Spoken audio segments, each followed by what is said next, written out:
எழுத்துக்களையும் அவர் தன் கையால் இட்டுக் கொண்டிருக்கிறார். இந்த வாரம் ஒரு திட்டம் கொண்டு வந்திருக்கிறார், அன்பு கரங்கள் அப்படின்னு. ரொம்ப கவர்ந்த ஒரு திட்டம், ரொம்ப நிகழ்ச்சியை ஏற்படுத்துற ஒரு திட்டம். இனியவர்களே, இந்த உலகத்துல கை இல்லாத மனுஷன் இருக்கிறான், கால் இல்லாத மனிதர்கள் இருக்கிறார்கள், கண் பார்வை இல்லாத மனிதர்கள் இருக்கிறார்கள். ஆனா வயிறு இல்லாத ஒரு மனுஷனாவது இருக்கிறானா? பசி இல்லாத ஒரு மனிதரையாவது நீங்க பார்த்துருக்கீங்களா? வயிறு பசியில துடிக்கும் போது அம்மா சாப்பாடு அப்படின்னு நம்ம கத்துவோம். நல்ல திருப்தியா சாப்பிட்டோடனே அப்பாட வயிறு நிறைஞ்சிருச்சுன்னு சொல்லுவோம். நம்முடைய வயிற்று பசிக்கு உணவிட வேண்டிய பொறுப்பு பெற்றோருக்கு இருக்கிறது.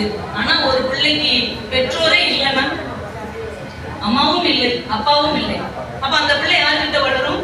இந்த தாத்தா பாட்டி கிட்ட வளரும், இல்ல உறவினர் வீட்டுல வளரும், இல்லைன்னா யாரோ ஒரு தெரிஞ்சவங்க வீட்டுல வளரும்.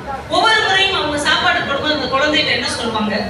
உங்க அப்பா அக்கா அவங்க வாட்டு போய் சேர்த்துட்டாங்க, உனக்கு நாங்க சோறு போட வேண்டியது, சாப்பிடும் தின்னு அப்படின்னு சொல்லுவாங்க. ஒவ்வொரு முறை சாப்பிடும் போதும் அந்த குழந்தை அவமானத்தை துவையலாக தொட்டுக்கொண்டுதான் சாப்பிடும். ஆனால் இன்றைக்கு முதல்வர் அவர்களின் அன்பு கரங்களால் அரவணைக்கப்பட்டதால் ஒவ்வொரு குழந்தைக்கும் 2000 ரூபாய், தாயை இழந்த அல்லது தந்தையை இழந்த அல்லது தாய் தந்தையை இழந்த குழந்தைகளுக்கு 2000 ரூபாய் மாசம் மாசம் தமிழக அரசாங்கத்தால் தரப்படுகிறது.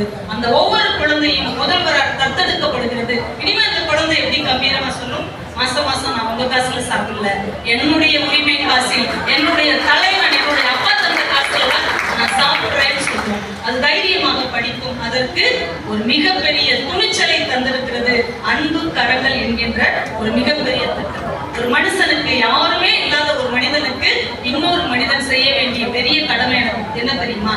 உனக்காக நான் இருக்கிறேன் என்கின்ற ஒற்றை நம்பிக்கை தான் ஒரு மனிதனுக்கு நாம் தர வேண்டிய ஒரு மிகப்பெரிய பொக்கிஷம். அதை நம்முடைய ஸ்டாலின் அவர்கள் இன்றைக்கு தொடங்கி வைத்திருக்கிறார்கள்.